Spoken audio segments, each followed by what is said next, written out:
2 shows a sketch of part of the curve with equation y equals f of x, where f of x equals 8 sine half x minus 3x plus 9. X is greater than 0, and x is measured in radians. So we need to check our calculator is in radians.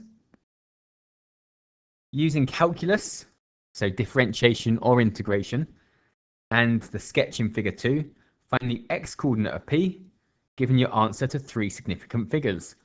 So to find a turning point, to find a maximum or a minimum, that's where the gradient is equal to 0.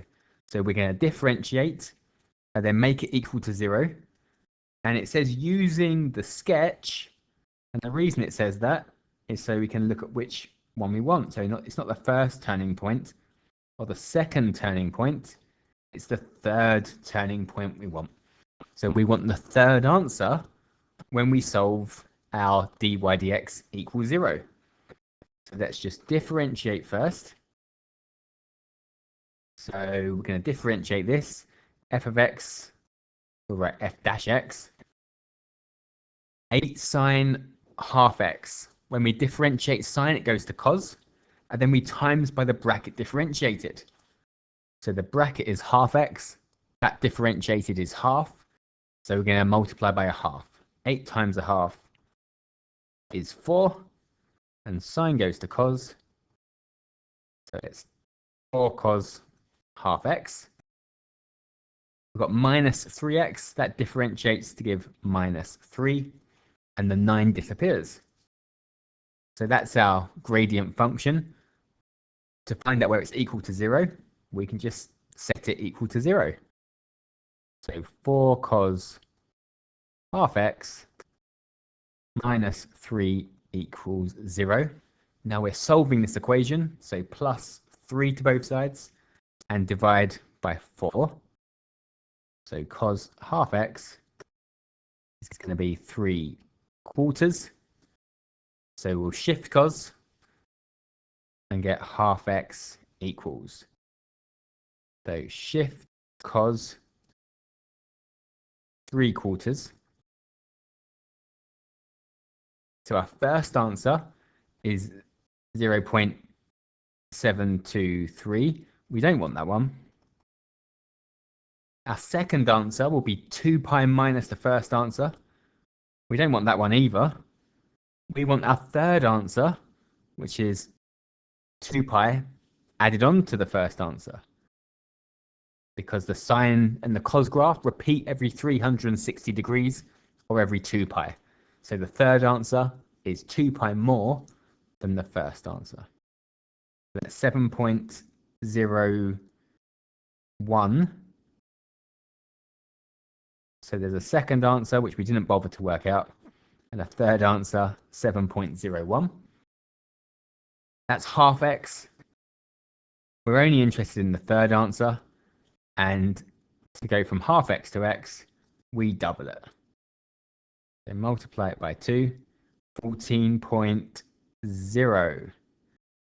So 14.0 is the x-coordinate for the third turning point. The curve crosses the x-axis at x equals alpha. That's shown on the graph. Given that to 3 decimal places, f of 4 is 4.274, and f of 5 is negative 1.212. Explain why alpha must lie in the interval between 4 and 5. So it must be between 4 and 5 because there's a change of sign between 4 and 5. The sign's changed. It's gone from positive to negative, and it is a continuous function.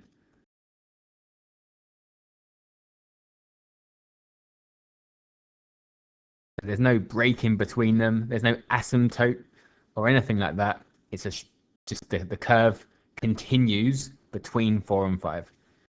So it's a change of sign and it's a continuous function. And part C, taking x0 as 5, as a first approximation of alpha. Apply the Newton-Raphson method once to obtain a second approximation to alpha. Show your method and give your answer to 3 significant figures. So the Newton-Raphson method we can find in the formula book.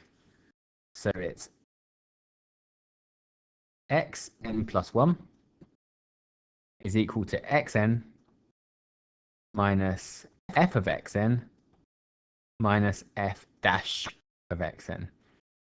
So we need our function, which we've got, our differentiated function, which we've also got. So in this case, xn plus 1 is xn minus our original function, which is our 8 sine. So 8 sine half xn minus 3xn plus 9 over our differentiated function, which was our 4 cos half xn minus 3. So we just put xn as 5 into here, and then that will tell us our next one. So we just need to substitute 5 in. So we'll grab the calculator. So we're going to have 5 minus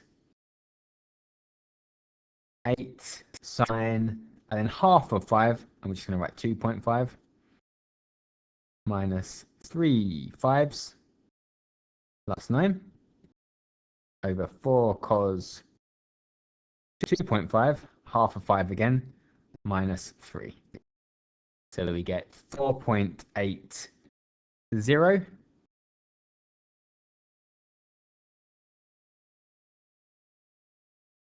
So just did 5 minus 8 sine 2.5 minus 15 plus 9 over 4 cos 2.5 minus 3.